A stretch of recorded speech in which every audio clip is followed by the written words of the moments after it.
which is why I had to ask him one more time. Aren't you going to miss this kind of thing? That energy, the audience is going crazy out there. How are you going to stay away from it? I don't know. It is my last one. Are you really never going to do another one? No. Okay. That's it. Thank you. Original, you are that Tommy Mottola, right? I am that guy. The business in his life and artists he's worked with, you pretty much, you don't hold back. Hitmaker, the man in his music is the book. I remember there was a moment working at MTV. I was right there when Michael Jackson came out and made some really explosive comments about who you are and the relationship between you and he. How did you first start working with Michael? And what did you think? we worked together probably 12 years or more prior to that. Because Michael didn't come out and make public announcements often, so the whole world was watching. And this is what he said. The record companies really, really do conspire against their artists. They steal, they cheat, they do whatever they can, especially the black artists. SONY, Tommy Mottola. Tommy Mottola is the president of the record division. He is a mean, he's a racist, and he's very, very, very devilish.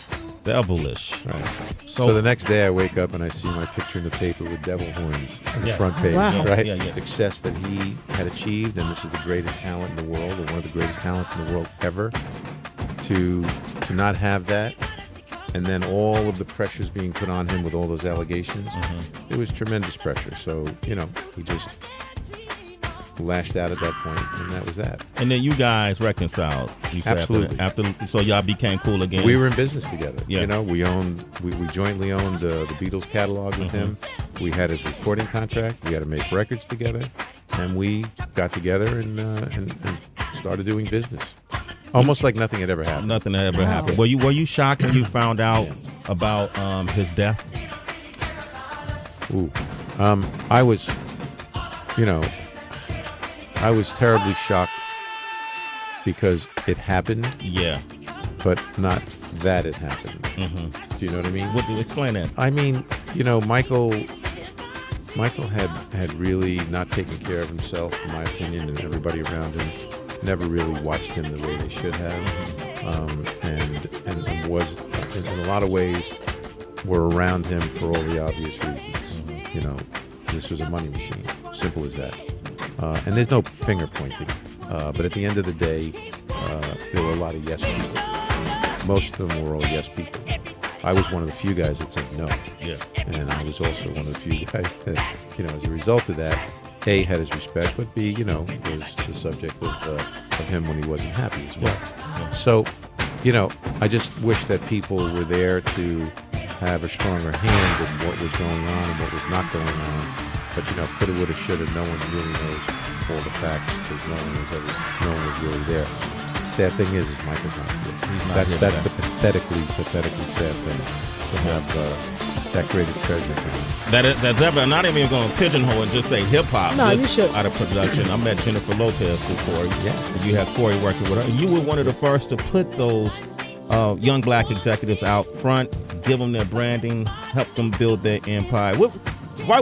We took Puffy and Ja Rule and put them on Pop Records, if you remember. That's right. Whether it was J-Lo or... So these mega Michael Jackson,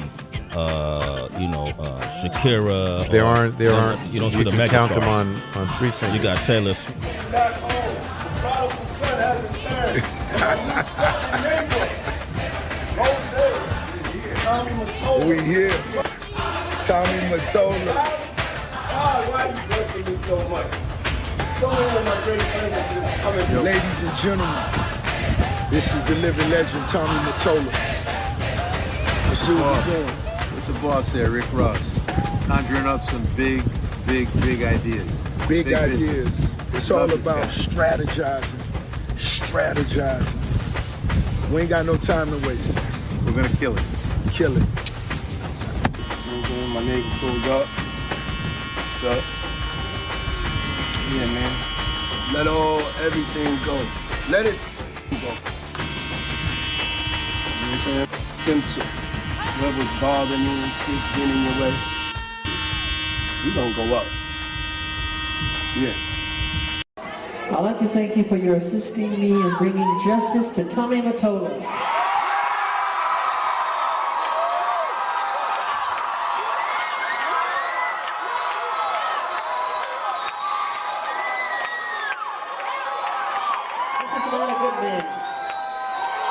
He's a racist. And he used a lot of other people's careers to destroy other people's careers. I don't want to call any names. But Sony fired him.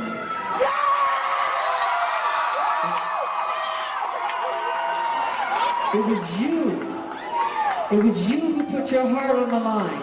It was you who stepped forward to defend someone you love. It was you on a worldwide basis who supported me. What was the Me Too movement? And I've spoken to other people that were victims of it, and they alleged to me that a lot of it has to do with publishing rights. That if they want to take out a business, you can force a person to essentially have to sell their business and their assets if you can create a scandal. And I'm inclined to believe that after examining the Michael Jackson case, because he was in a war with Sony over publishing rights, and suddenly he was being accused. And I didn't remember much about that case, but then when I went and I looked at it, it was a crazy story of like a kid who was drugged by his dad to say that he was by Michael Jackson. Literally, he was drugged by his father. And so you start to wonder if there's a lot of stuff that's happening in Hollywood that many people have tried to speak out about, and those people have either been deemed crazy, or in the case of Michael Jackson, he's into children, and we sort of pay attention to the media circus of everything without realizing that like there could be other stuff happening in Hollywood. Do you think it's possible that Michael Jackson was not a child molester? I am now convinced after looking at the case that he was not, and that he was at a war with Sony. This is one of to win the Beatles catalog. It was his. He was fighting Sony and winning. And then just like that, scandal, broke, dead. I really want you to hear what I have to say. The tradition of great performers from Sammy Davis Jr. to James Brown to Jackie Wilson to Fred Astaire, Gene Kelly. The story is usually the same though. You know, these guys work really hard at their craft, but the story ends the same. They usually are broken, torn, and usually just sad. And the story is very sad in the end because the companies take advantage of them. They really do. And Sony, being the artist that I am at Sony, I've generated several $1 billion for Sony, several billion, and they really thought that my mind is always on music and dancing, and it usually is, but they never thought that this performer, myself, would outthink them. I just owe Sony one more album. It's just a box set, really. It's with 2 new songs, which I've written ages ago. Because every album that I record, I write, like, literally, I'm telling you the truth, I write at least 120 songs every album I do. So I can do the box set and just give them any 2 songs. So I'm leaving Sony a free agent of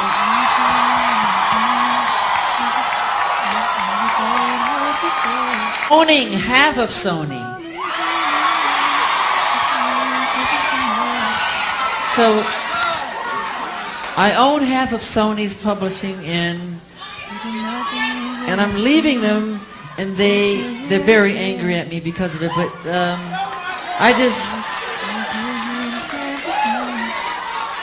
I just did good business, you know. And Tommy Mottola is a devil. Mariah Carey, after divorcing Tommy, came to me crying.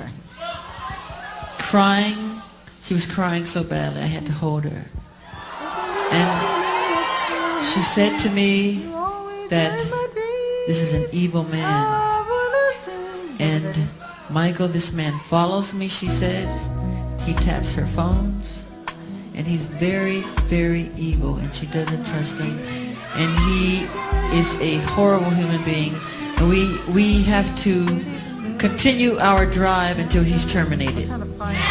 Oh, but still, I promise you, the best is yet to come.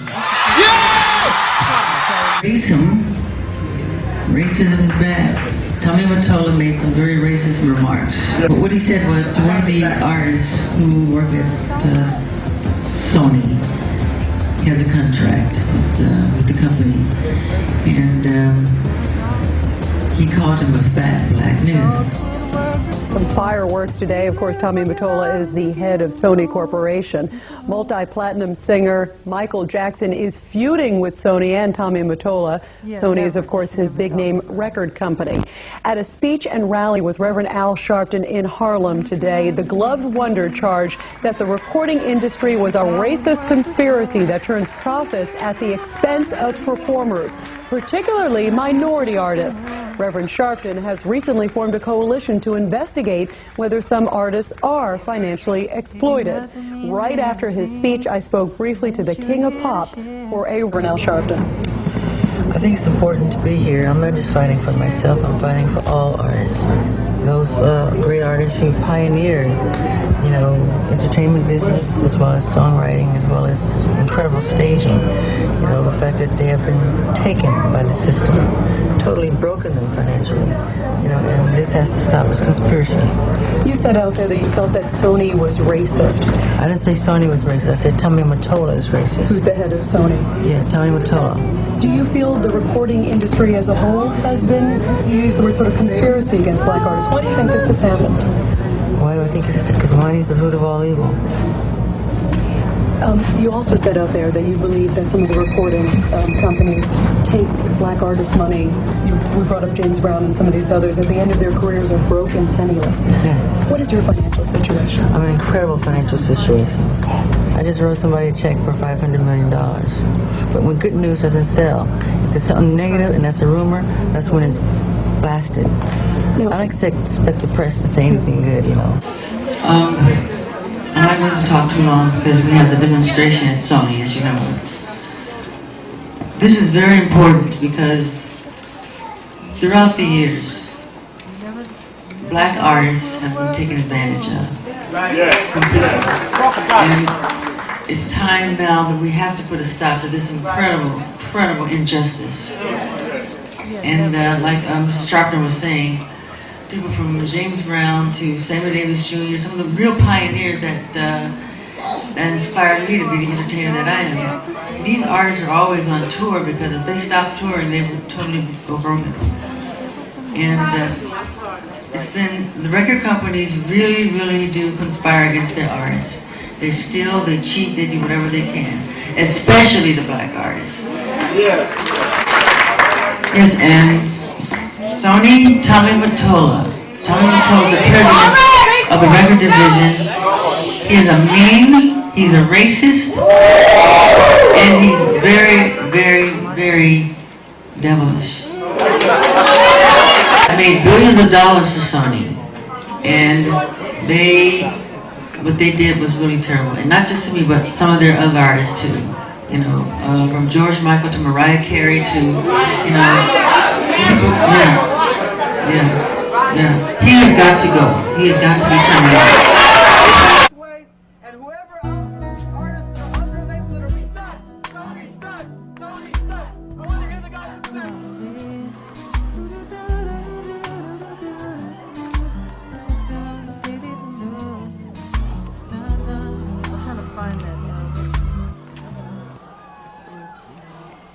What's the first word of the bridge? You try everything. Okay. Since my third album, I wasn't really taking large advances from the recording companies. I was recording the albums myself in my own studio. So the way I looked at it, I owned the work because I paid for it. And I did all the work. I created it, so I felt like it should belong to me. That said, the companies felt otherwise, and they would always hold this contract up and say, well, you signed it. And I say, well, I understand that. It's not like I want to leave. I just want to, you know, talk about this thing and see if we can't make it more fair. Of course, they wouldn't change, because if they changed, they wouldn't really exist. And that's kind of the situation we're in right today. They're not going to exist much longer. It shouldn't be a situation where they own the album or the work. We're talking about intellectual copyright. Ultimately, it keeps us apart, and it keeps the people in power in charge of us. So ultimately, we're going to have to learn how to Like Mariah Carey just had this big $20 million. It's like that's like a huge deal, right? So you feeling that? No, well, what I mean, I don't understand. What the public sees the word $20 million an album. Well, let's see. Do you all think that's a good deal? What, I mean, tell me why. I mean, what am I missing? Okay, let's do some math. Okay. If you do math like that? Kinda. If you signed me to a record company or a record deal, let's suppose you have a record company. How much would you give me? The album sells for $18, right? $18. Yeah. All right. How much of that would you give me? Well, I don't know how it works. Well, no. Half? Half sound good? Yeah. All right. Check this out. If I sell 1 million copies, I'm trying to find that. I'm gonna have $10 million, right? Roughly $10 million. If I sell 2 million copies, I got $20 million. If I just sell 3 million copies, I got $30 million. Now who has the biggest record deal? Oh, I see. Yeah, right. Okay. Right? So Mariah kind of got screwed. Sich ändern würden, würden sie nicht wirklich existieren. Es findet ein Zerfall statt, den wir wirklich angehen müssen. Unsere Werte wurden in hohem Maße geschwächt. Die Leute können sagen, was sie wollen, dass es keinen Grund dafür gibt, dass diese Kinder Musik hören und dann jemanden erschießen. Aber es gibt etwas, das diese Knöpfe auslöst. Plattenfirmen verschwören sich wirklich gegen ihre Künstler. Sie stehlen, sie betrügen, sie tun, was sie können. Wir können nicht einfach sagen, oh, es ist okay, dass Leute Geschäfte super kompliziert machen und sich bei Verträgen absprechen und uns nicht als Menschen, als Künstler, Sportler und Schauspieler betrachten, für die wir bereit sein müssen, einzustehen, um etwas ändern zu können. Wenn sie dich nicht kontrollieren können, werden sie dich ruinieren. Also habe ich dieses Wochenende angefangen, darüber nachzudenken, was wäre, wenn wir einfach mal für eine Sekunde damit aufhören würden, all diese Künstler zu beschuldigen, verrückt zu sein, und stattdessen anfangen würden, einige der Dinge zu untersuchen, die sie getan haben.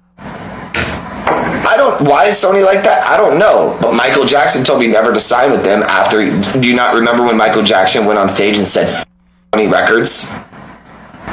Michael Jackson said, Aaron, don't ever sign with Sony. And I did it, and I regret it. It's the biggest regret of my life, is signing with Sony Records and Sony Red. Recognition I got on Fool's Gold.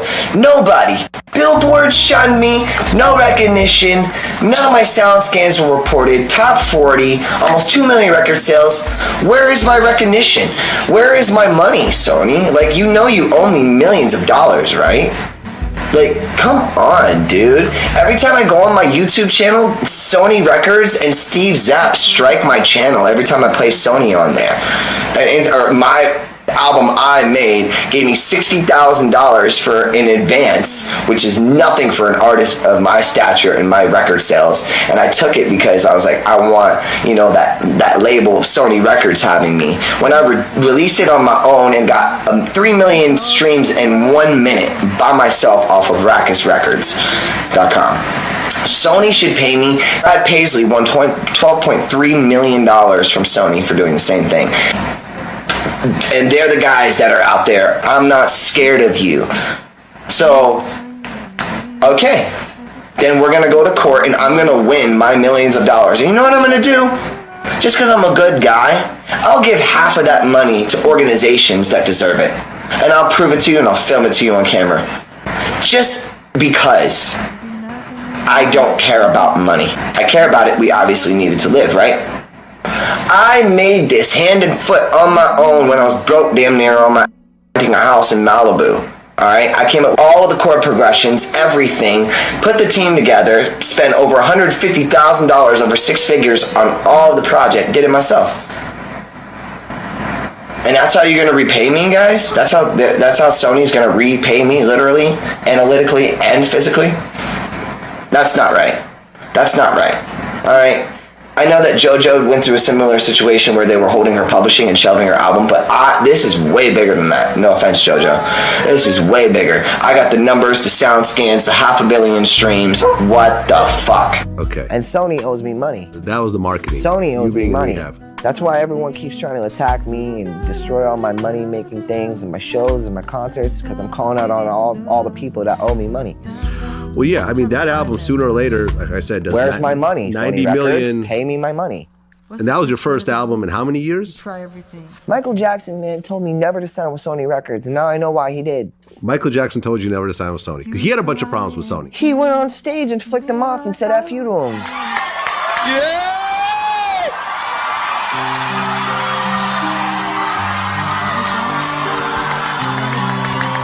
The tradition of great performers from Sammy Davis Jr. to James Brown to Jackie Wilson to Fred Astaire, Gene Kelly. The story for my brother who is a artist, and they're after my life. My whole family is after my life, and they're setting me up. And Sony Records owes me $3.5 million, and they don't want to pay me, and it would be in their better interest, just like Michael told me. They owe me money, and they're trying to off. And I'm begging you and I'm pleading you, help me raise $100,000 as soon as I can so I can move to an undisclosed location where I am safe. They had cops come and check for a rope in my garage saying I wanted to hang. I find this all super crazy because at the same time, Aaron Carter was also saying that Sony was involved in this plot to unalive him. And during this time, the Backstreet Boys had came back and they were still signed under Sony. For weeks, whispers about a series of damning recordings have floated around, hinting at hidden truths from the days when Aaron Carter, long dismissed by some as a troubled teen pop star, claimed to have evidence that could dismantle the carefully... I remember we got into Tommy Mottola's office and we were singing, and he was like fiddling around on his desk and he wasn't even paying attention. And I just stopped us in the middle of our first song. I was like, can you at least act like you're paying attention and not look out the window while we're singing? Because I didn't smoke today. I'm like 15, cursing out Tommy Mottola. Do all the title Tommy Boy to learn about his history, and really, Michael Jackson was outwardly talking even about the things that Mottola had done to Mariah Carey. He referred to Tommy Mottola as the devil. He said he's not the kind of person that you want to go to war with. And not only that, Michael Jackson had the courage to call out how record companies cheat their artists. He wanted to stand up for these small guys and say, we cannot allow these sorts of things to go on anymore. Take a listen. Record companies really, really do conspire against their artists. They steal, they cheat, they do whatever they can, especially the black artists. Sony, Tommy Mottola. Tommy Mottola is the president of the record division. He is a mean, he's a racist, and he's very, very, very...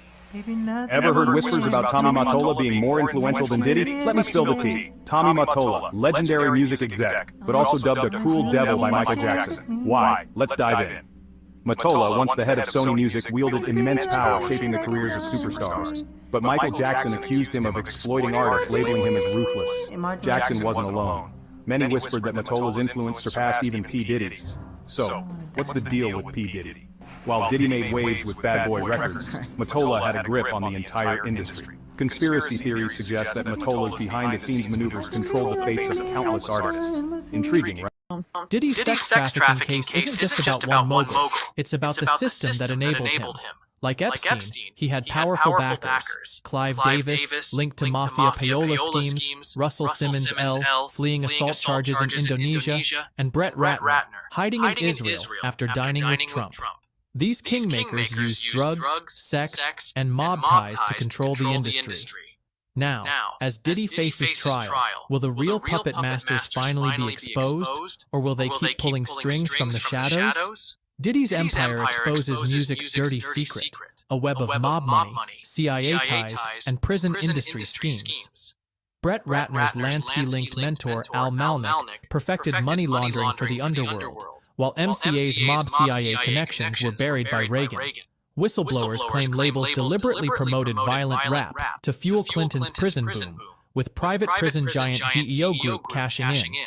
This isn't a conspiracy. What do you think about that? Epstein was a CIA Mossad asset that was recruited and was doing a blackmail operation. I think that's crystal clear. No question about it. So tends to be the party guy, just like Diddy. Drugs.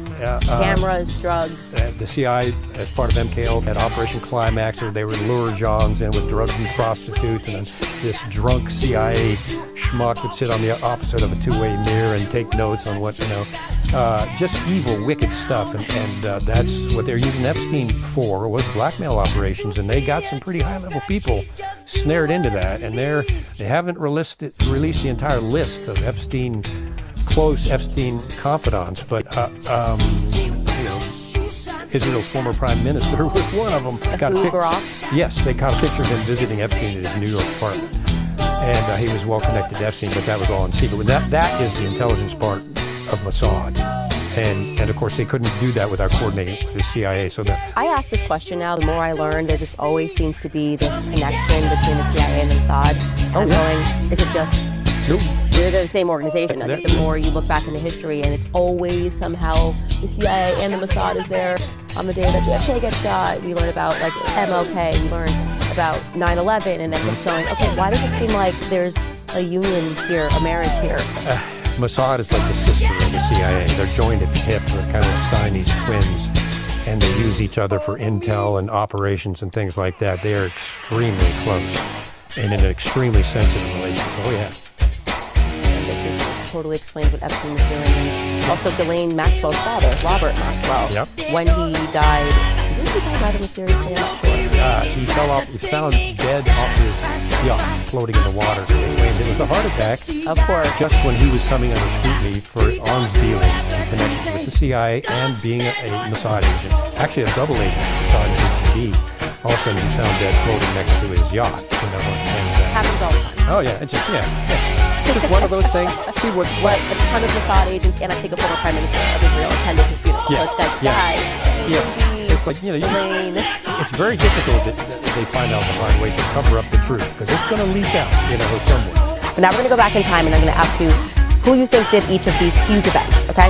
The killing of MLK Jr. That was a CIA operation, because they considered him a dangerous communist. But the FBI was bugging in churches where he was giving some of his speeches in churches. They were bugging the podiums and following him around. He was a top target for elimination. JFK. I think that was a CIA hit, and they may have employed some mafia connections to carry it out, because that was their mafia assassination program. Exactly. LBJ was very involved in all that in Dallas. He was an evil man. He's an evil man. Okay, what about Pearl Harbor? They knew the attack was coming. They knew where it was going to happen in Pearl Harbor and when. And they told no one, and they let it happen on purpose. That's from the commander of the Pacific Fleet. I would say that's a pretty credible witness. So yeah, that was a false flag. They've admitted that. They admitted they heard it was going to happen, and how else were you going to get Americans to be on the side of this war that had nothing to do with us? Which brings us to 9/11. Your opinion? My opinion, as a criminal investigator, as a former CIA officer, 9/11 was not the act of a bunch of poorly flight-trained terrorists that executed an unbelievably meticulous piloting of those aircraft. Even pilots, there's pilots for 9/11 Truth now, and they say we could not have done that. Not possible. And then we go to the passport issue, and we go to the Tower 7, which was a controlled demolition. Obviously. You talk to any structural engineer, and I have. And the fact, I think George W. Bush blacked out, I think it was 40 pages of the 9/11 report dealing with Saudi Arabia. So what? Wait a minute, this report was supposed to be for the American people on what happened, and you blacked all these pages out? What in the world? I do not think that it was a bunch of poorly trained or untrained terrorists that did it. I think there was another source behind it. I think it was intentional. And I'm going just from a criminal investigative perspective, just looking at the evidence, what evidence we have, that was an intentional act. And it would fall right into the MO that you and I are talking about. Horrible event. Because human life does not matter to the shadow government deep state, or especially the CIA. It does not matter. Their pawns on their chessboard. They don't care that 3,000 people were horribly killed that day, but it achieved the aim of gutting the U.S. Constitution, bringing in the horrific Patriot Act, giving the CIA unthinkable authority for secret prisons and torture beyond waterboarding and secret renditions and all of that. The FBI, the ability to spy on Americans, came out of the Patriot Act. So it was the perfect national security state energizer that the Patriot Act was, and 70 of the congressmen and senators that read the Patriot Act didn't even read it. They just signed off on it without even reading the bill. So, yeah. I mean, that's my view. Interest in the Diddy case was similar to my interest in the Epstein case initially, in that, the way the media narrative is about these cases is sort of, very focused on either Diddy or Epstein, and like they were the mastermind of also, how this broader, I guess, oligarch network that also has a lot of ties to the Epstein situation sort of pop up in the record industry with direct connections to Bad Boy Records and Bad Boy Entertainment, and some of these other business ventures of Sean Combs. But as I understand it, he's already had aspects of the legal process have already advanced, and I think his trials did deal with Clive Davis's Arista Records, when they were created. And this is also true of his mentor Andre Harrell at Uptown Records. Uptown Records wouldn't have been successful if it wasn't for their distribution deal with MCA, for example, which is now Universal Studios. I think the same is true for Russell Simmons' label Def Jam, but I think in their case it was CBS Records, which is also related to sort of the Clive Davis story. Clive Davis recording subsidiaries. He got involved in this major payola scandal, which is basically, generally payola is when there's bribery. Was known for sort of being a fixer at the label and supplying, these stations they were, allegedly bribing, and also just other people, artists, under the label and whatever, with drugs, with prostitutes, with all sorts of things. Clive Davis, mainly, I believe, the Genovese crime family, which had, kind of a long and storied history in the music industry through like Roulette Records and figures like Morris Levy, who, for example, funded the first hip-hop label, Sugar Hill. And so, like Suge Knight, and also his bodyguard, former bodyguard Gene Deal, of sort of training Diddy in this using drugs and sex to control people. And also allegedly Russell Simmons of Def Jam engaged in that same type of behavior and sort of mentored Diddy in that, because Russell Simmons was obviously important, not just for Diddy, but also for Andre Harrell at Uptown Records. And that's how, Diddy, Sean Combs, first entered the music industry. Along with Simmons, has been accused of committing sex crimes. And so now Simmons is like in Indonesia, evading charges. Before he did so, he was Netanyahu's guest of honor at the UN alongside Alan Dershowitz, the former Epstein defense law against him. He's directing the new Melania Trump documentary that's supposed to air on Amazon at the end of the year, on which Melania is an random scandal. It's the opening of a Pandora's box that exposes the true nature of power, corruption, and manipulation in the world's world. We will now bring you more clips from Whitney Webb's interview as she reveals everything you need to know about this explosive story. Recording subsidiaries. He got involved in this major payola scandal, which is basically, generally payola is when there's bribery behavior, and sort of mentored Diddy in that, because Russell Simmons was obviously important, not just for Diddy, but also for via payola schemes, Russell Simmons L. fleeing assault charges in Indonesia, and Brett Ratner hiding in Israel after dining for the underworld, while MCA's mob CIA connections were buried by Reagan. Whistleblowers claim labels deliberately promoted violence, and so that illicit money pumps up these legitimate ventures and allows them to become hugely successful and dominate their respective industry. A couple sources that beginning in 1991, there were efforts within the music industry to culturally engineer infamous freak-off videos allegedly showing sex trafficking and exploitation may be shown to a jury during his upcoming trial, play a critical role in the court of public opinion, an area where Webb's observations on systemic power imbalances are highly relevant. Is it consensual if you're promising people a career path and a lifestyle in glitz and glamour, and you're saying, look, we're all doing this, come join us, you party with us, then I can get you a record deal, I can get you this. That's what's going on with certain people. Everybody isn't being financially compensated, and that's where it lies the problem. You referenced the fact that several times we tried to do this interview and stuff happened to you and very concerning. Cars blacked out windows and so on, engaging with your vehicle and so on. Now now that you've given this interview and you've gone public again, and made it very clear what you think of Sean Diddy Combs, do you fear about reprisal? No, I don't fear anything like that. I'm very, very good at what I do, and end up with a pedophile phone. And in that phone, you'll see a list of coaches. And when it was announced that he had CCTV cameras in the house, when the Homeland Security agent in the raid, they didn't inform the raiding officer whose home they were raiding because they had information that he might have been protected. And, part of Epstein's thing was to get people in precarious situations, and then you have this footage that you can use against them to be able to have your way with champions in the industry and able to control policy. He does the same thing. So, experience, this is definitely a highly dangerous situation because this guy was the middleman. He was the party guy. He was the person who lined up the parties and festivities for a lot of guys a lot more wealthy and affluent than him. So, I'm a person who believes that the Epstein's list is very similar to Diddy's list. I'm a believer in that. And,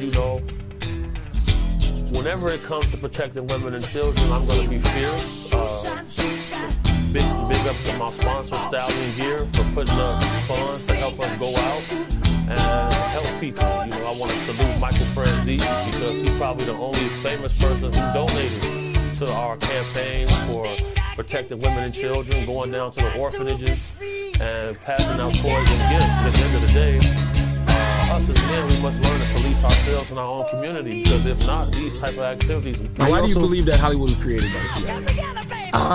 Well, before we say Hollywood was created by the CIA, I guess I should clarify because, first off, you guys do know the Pentagon has a budget for film. There's a whole department in the Pentagon. I know that. That's a fact. There you go. That's all you need to know. There's an entire department in the Pentagon. They get involved with films, and they get involved with films for the purpose of propaganda. They always have. I should have said Pentagon instead of CIA. Tons of them. I should show you the list. You should pull it up. It's wild. Yeah, Pentagon Department for Hollywood. Tons of them. Even Transformers. Because they're concerned about certain narratives. They get involved with World War films, How Are We Tongue story about history. Usually it's because we're lying about what we did or trying not to make Americans aware of the crimes against humanity that we commit overseas, Yeah, the Pentagon has funded some films. Black Hawk Down, Red Dawn, GoldenEye. The more you know. Now you understand your experience in theaters is what your government wants you to think. They want you to think that this is how things happen, and it's usually not at all how things have actually happened. Look for the best movies made with help from the Department of Defense. This is military. Yeah. I shouldn't have said CIA. I should have just said the government. Top Gun. Yeah. Red Dawn, Apollo 13. It's all about just control. Yeah, propaganda. It's crazy. You grow up in school and you think propaganda belongs to the East or something. Propaganda is the name of the game of our government. They, again, never want you to look into the crimes that they are committing, constantly trying to sell themselves as the good guys. They did the most. They rescued and saved the world. They've never done anything bad overseas. If you are living and you believe that the American government hasn't committed crimes against humanity, you had to wake up to propaganda. You gotta learn real history, not what we taught you in a textbook. That's all just propaganda. You've done horrific.